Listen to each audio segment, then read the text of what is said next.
This week on Wealth Track, why 2019 is a watershed year for Social Security.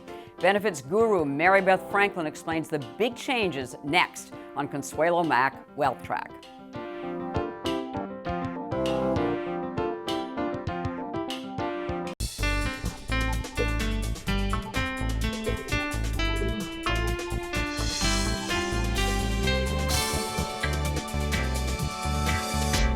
Funding provided by Morgan Le Fay Dreams Foundation, Clearbridge Investments, a Legg Mason company, Miller Value Funds, Royce & Associates, Matthews Asia, First Eagle Investment Management, Strategas Asset Management, and Eaton Vance.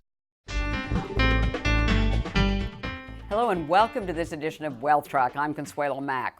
Before we dive into this week's topic, we would like you to participate in an anonymous survey on wealthtrack.com to help us serve you better and also let our sponsors know just how special our audience is. So please join us on wealthtrack.com for a brief anonymous survey.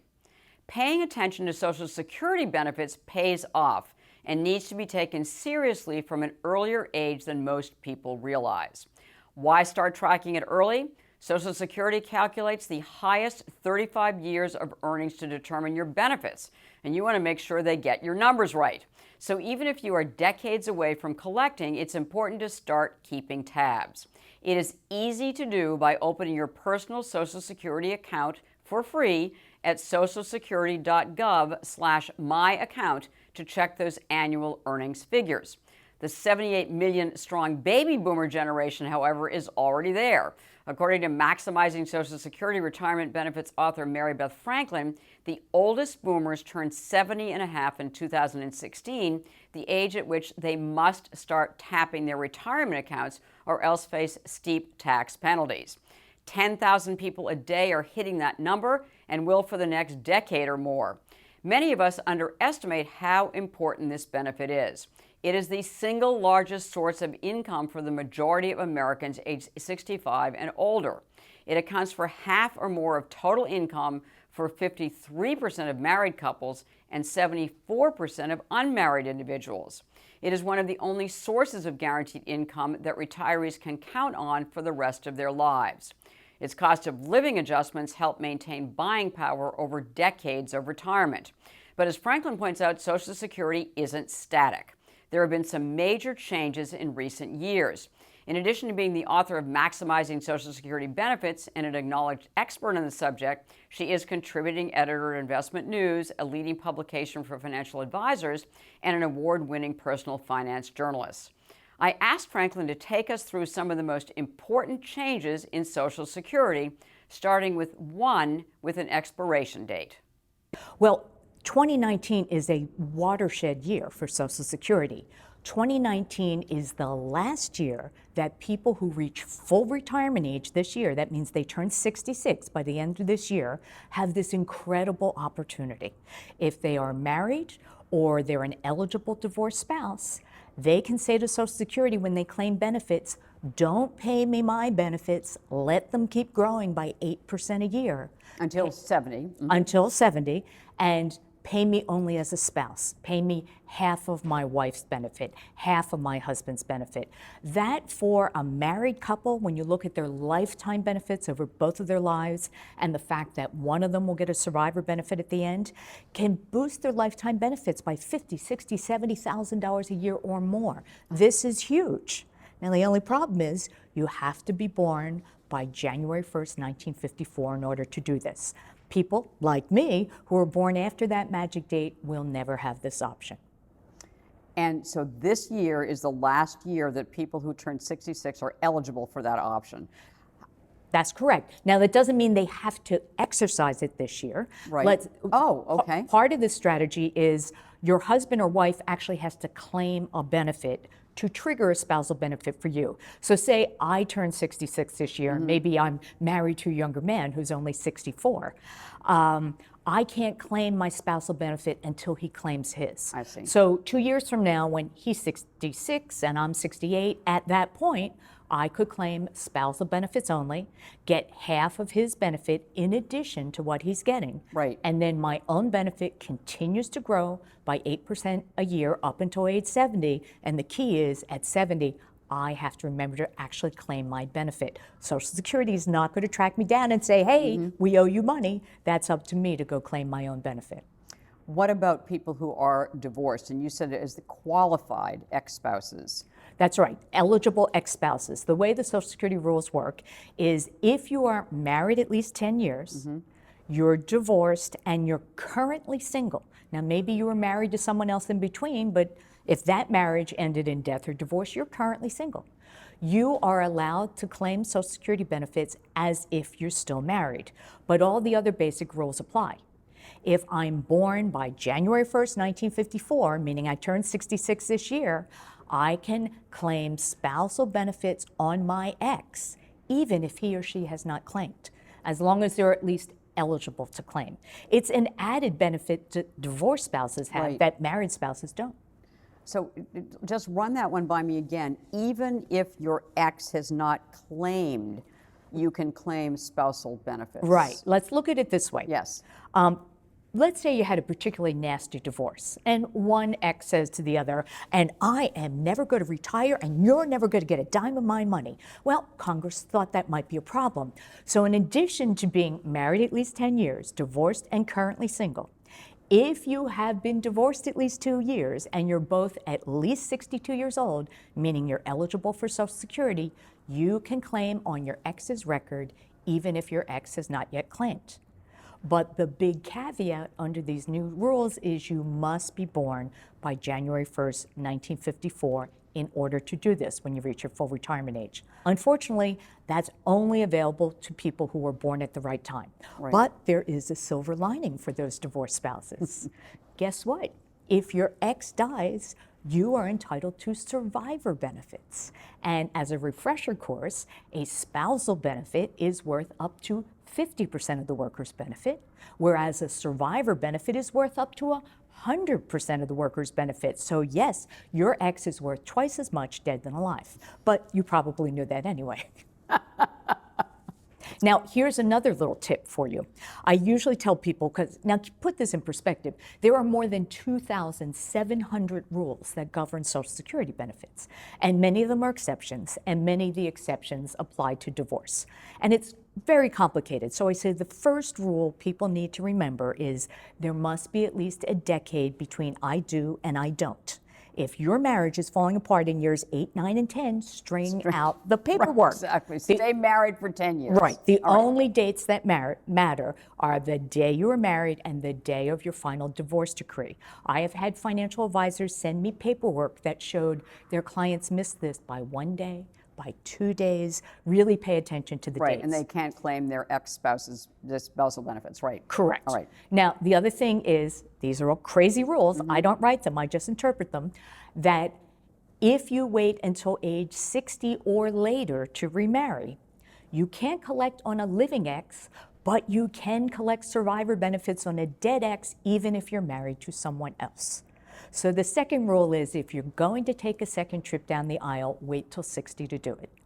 Widows and widowers. I know you had a kind of a startling statistic about the advice that they were getting as how inaccurate it was from the Social Security offices, right? Could you explain that? First of all, widows and widowers who are also entitled to their own retirement benefit really can access two different pots of money at different times. Your own retirement benefit and your survivor benefit. They are two different pots of money, and it doesn't matter when you're born. The Social Security Administration did an internal investigation, an audit about 2 years ago, that found in a very small random sample of people who were entitled to both retirement benefits and survivor benefits that the Social Security rep gave the wrong or less than optimum advice in 82% of the cases. That's pretty startling. Right. So to your audience, I say, if you are a widow or widower, and you're also entitled to your own retirement benefits, be aware the rules are different for you. They're more beneficial for you. Right. And the best thing I can do is say, go to the Social Security official website, which is ssa.gov, Social Security Administration.government, and in the search box, just put widow or widower or survivor. And these wonderful, easy to read publications will come up explaining all your benefits and what you can get at different ages and how you can switch benefits. Print it out and take it with you to your Social Security office. Now, most of the Social Security reps do a great job. Right. Some get confused, but to have that document in front of you. And by the way, while many people can apply for Social Security benefits online, which I do encourage, divorced spouses and survivors must go in person. Oh, they must. All right. Some of the basic rules, let's just go over those because it does get confusing. Right. Now, the earliest eligible age for Social Security retirement is 62, and that may be appropriate in some cases. And unfortunately, the majority of people still do claim benefits before full retirement age. Let's talk about who is it appropriate for to claim your benefits as early as you can, which is at 62? I would say if you're in poor health, the idea of delaying benefits until they're worth more is generally that you're going to be around to collect them. Right. If you don't think you're going to make it till average life expectancy, maybe you should claim early. Or you need the money. That's what it's there for. Maybe you lost a job at 62. You had planned to work till 66. You need the money. Go ahead and take it. And there are actually ways to undo that decision in some cases. I would also say that people who retire early at 62 and maybe work part-time, they're subject to earnings restrictions, which are about 17,000 and change this year. But if you're working part-time and not making a whole lot of money, it may make sense to claim benefits early. And for married couples, it often makes great sense for one spouse, the one that's got the bigger Social Security benefit, to wait up until age 70 to get the maximum benefit. But then the other spouse may want to claim early if he or she's not working because of this earnings restrictions, or if they are waiting to their full retirement age when earnings restrictions go away. The reason I say that this coordinated strategy is that you're bringing some money into the household to take away a bit of the sting of having the other spouse wait till 70. And even though the person who collects Social Security retirement benefits early, those benefits are permanently reduced for the rest of his or her life, it has no impact on her amount of survivor benefits. If he dies first and she's at least full retirement age at the time, she is still going to get 100% of what he was collecting or entitled to collect at time of death. So it's a great way for married couples to coordinate their claiming strategies. Right. So the other side is, for most of us, we probably should not be collecting at 62 when we're first eligible, and give us the reasons why we shouldn't be. Well, there are several reasons you don't want to claim early. If you claim it the earliest age of 62, say, versus your full retirement age of 66, your benefits are cut by 25% for the rest of your life. They do not bounce up to the full amount once you reach full retirement age. If that works in your situation, that's great. But a lot of people will retire early and continue to work and not realize there's this very strict earnings cap. In 2019, if you earn more than $17,640 a year, Social Security is going to withhold some of your benefits. They're going to take back $1 in benefits for every 2 over that limit. Essentially, you make about $55,000 a year or more, all gone. Right. But it's temporary. When you get to your full retirement age, Social Security is going to recalculate your earnings record and say, oh, we see we cut your benefits by 25%, but we also noticed that over the last 4 years, you forfeited 24 months worth of benefits to the earnings cap, 2 years worth of benefits.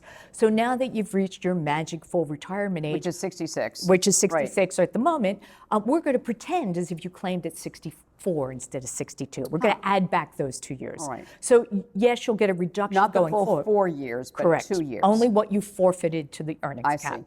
So you will get a larger monthly benefit going forward. But frankly, it's an accounting nightmare. A lot of people think they're going to put a fast one over on Social Security. They'll never know I'm working. Well, guess what? They do talk to the IRS. Oh. Might take a year or two to catch up, but then you get a bill in the mail that say, oops, look, we overpaid you by $33,000. We'd like that back in a lump sum. Right.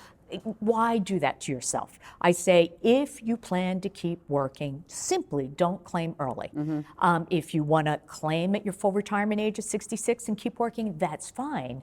But here you've got this great opportunity. If you're able, if you're healthy enough and wealthy enough to delay, if you have other assets you can draw on or you plan to keep working, Right. you're getting this enormous bonus of 8% per year. That you wait until you're 70. 70. And Right. that bonus stops at 70, so it doesn't make sense And to at delay 70, beyond that. you have to take Social Security, is that Well, correct? you don't have to, but there's no reason not to, because there's no bonus Yes, after that. I see. And you get this big bonus.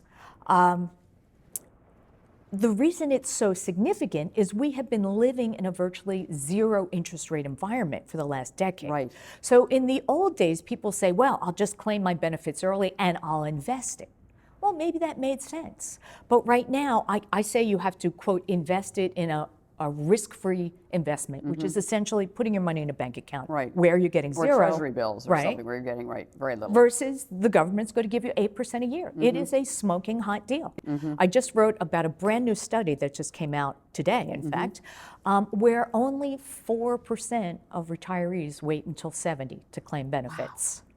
And the estimate was some mind-boggling that if more people waited till 70, they're leaving more than $3 trillion of retirement income on the table, which would go a long way to helping with the retirement crisis we're facing. So many people are collecting smaller benefits early where they would be in a much better position to wait if they could to get a bigger benefit. Right. So strategies for married couples. Let's talk a little bit more about them.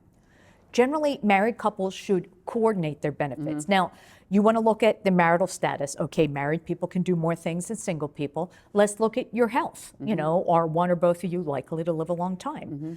And let's look at your income. Do you have other sources of income? If you check all those boxes, that's what I would say. Let's have one of us wait till 70 and maybe the other one claim earlier. Right. I turn 66 next year, meaning I can't do anything fancy. But he can. He's older than I am. So our new plan is when I turn 66 in 2020, I'm going to go ahead and claim my Social Security benefits. Right. Even if I'm still working, it doesn't matter. The earnings restrictions go away They at full go away. retirement age. Now I'm triggering a spousal benefit for my husband, who would be 68. He, because he's born before that magic birthday of January 1st, 1954, can file a restricted claim for spousal benefits. That means he can get Right. half of my benefits for 2 years, and then at 70, he will claim his own maximum benefits. So that's what I plan to do, and I think if people are in similar situations, it's a good strategy. Right. Let me say one thing about coordinating benefits. Yes. We're talking about spouses where they're both alive. What happens when one dies? Now we get into the survivor situation, and I'm going to give you an example from my own family. My brother Bobby died 10 years ago this month, way too soon. Sorry. Yep. And when his widow Lillian turned 62 a few years ago, she said to me, okay, which Social Security benefit should I collect? My retirement benefit or my survivor benefit? And I asked, well, which one's bigger? She goes, oh, Bobby's much bigger than mine. I said, okay, you're 62. I know you're working part-time. Are you making much money? Nah, haven't felt like it since he died. All right. I want you to claim your own reduced retirement benefits at 62. Even if you lose some money to the earnings cap, don't worry about it. Right. Because when you reach your full retirement age of 66, you are going to switch to survivor benefits. And even though your retirement benefits were permanently reduced, it will have no impact on your survivor benefits. When you switch at 66, you'll still get 100% of what Bobby was entitled to when he died. And that's what she did. Right. But ironically, in the past 10 years, she's become a very successful real estate agent, making a lot of money. Had she asked me that same question making $100,000 a year, I would have said, Right. don't claim any benefits before full retirement age. You're making too much money. You'll lose all your benefits. But I still want you to collect survivor benefits at 66 because this is important. Survivor benefits are worth the maximum amount when me, who's collecting them, is full retirement age. They do not get any bigger. But my own retirement benefits continue to grow by Right. 8% a year. So I would have said, take the survivor benefits at 66, and at 70, check to see if your own retirement benefits are bigger, and if they are, switch at that point.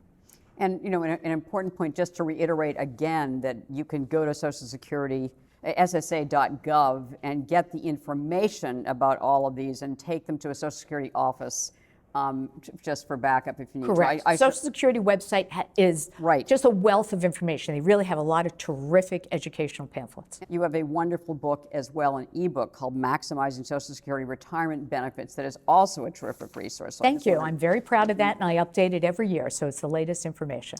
If you look at the connection between Medicare and Social Security, they are joined at the hip. Absolutely. So explain some things that we should know about that connection and how interrelated they are.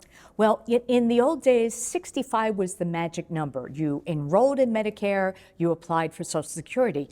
Well, now there's a bit of a disconnection because the full retirement age for Social Security is 66 or higher, depending on your birth Right. date, as high as 67, but the enrollment age for Medicare is still 65. And this is really confusing to people because there's no natural trigger of when do I enroll in Medicare. Yes. Medicare has 4 parts, A, B, C, and D. A covers hospitalization. It's essentially free because you've paid for it your whole life with payroll taxes. B covers outpatient services, doctor's fees. That has a monthly premium. Most retirees are paying $135.50 a month for Part B. If you're collecting Social Security, that Part B premium is deducted directly from your Social Security benefits. Regardless of, that just happens automatically. Correct. All right. If you're receiving Social Security benefits. But if you've decided to delay Social Security to get a bigger benefit, but you still have to enroll in Medicare at 65, now you're going to have to pay out of pocket. The confusing part for a lot of people is they don't realize that in most cases, they have to enroll in Medicare at 65 or face lifelong penalties. Is there another hitch as far as your income, as far as Medicare benefits are concerned? Medicare is means-based, Right. which is means-tested. It's Yes. one of the great shocks of retirees. A lot of people that I talk to think they're going to turn 65 and will never pay a penny for health Exactly. care the rest of their life because they're on Medicare. Well, I hate to disappoint you, but Medicare generally covers about half of your costs. Right. And- Hospitalization, definitely. Right. Right. Outpatients with your deductible and co-payments, Right. at which case most people buy a supplemental policy called a Medigap policy to fill in those gaps, or they go the all-inclusive route, and instead of having Medicare A and B and a supplemental policy, they have a Medicare Advantage plan, which is like an HMO. It's a network where everything's included, but you have to use specific providers, and it tends to be cheaper. But what people don't realize is while most Medicare beneficiaries are currently paying $135.50 a month for Part B. Depending on your income, Yes. you could be paying a whole lot more. And I'm talking $460 a month per person if both spouses are over 65. And your Medicare Part D prescription drug plan is also tied to income. The thresholds are if you are single and your modified adjusted gross income, which is essentially everything on your tax return plus any tax exempt interest, like if you invest in muni bonds, it's not tax exempt when it comes to Medicare. Right. You add your adjusted gross income and your tax exempt interest, that creates your modified adjusted gross income. If it's over $85,000 if you're single, or over $170,000 if you're married, now you're going to pay more for Medicare. At the end of every wealth track, as you know, Mary Beth, you've been a guest many times. We always ask you if there's one thing we should invest in a long-term diversified portfolio. What should it be? Or if there's one action we should take to help our long-term diversified financial planning, what should it be? What would your response be? I would say invest your time, either going to the socialsecurity.gov website to really learn what benefits you're entitled to, Right. or to invest your time meeting with your financial advisor, with your tax accountant to say, what can I do to take advantage of these opportunities over the next few years to really secure my retirement in the future? Mary Beth Franklin, it's always such a treat to have you on Wealth Track. Thanks so much for joining us. Thank you.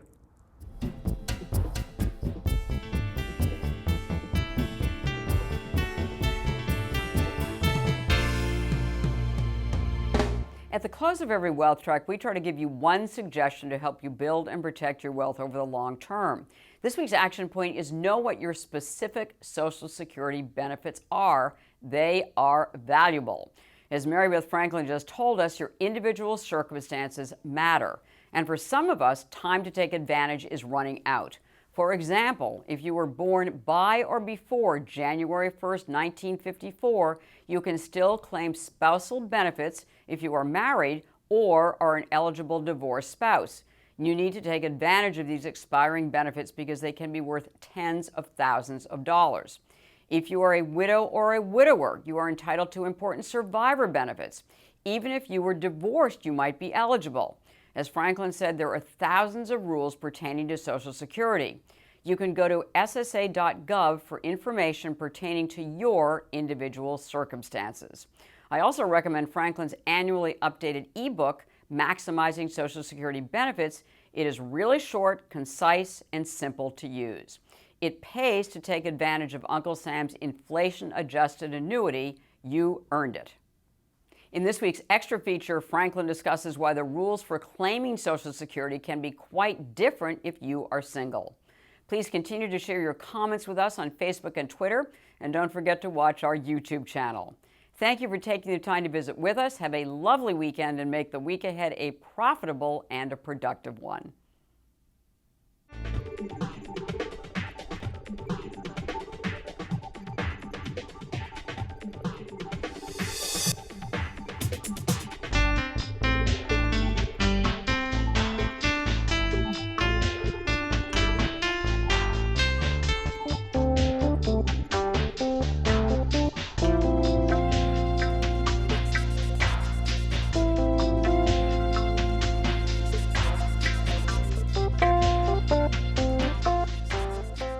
Funding provided by Morgan Le Fay Dreams Foundation, Clearbridge Investments, a Legg Mason company, Miller Value Funds, Royce & Associates, Matthews Asia, First Eagle Investment Management, Strategas Asset Management, and Eaton Vance.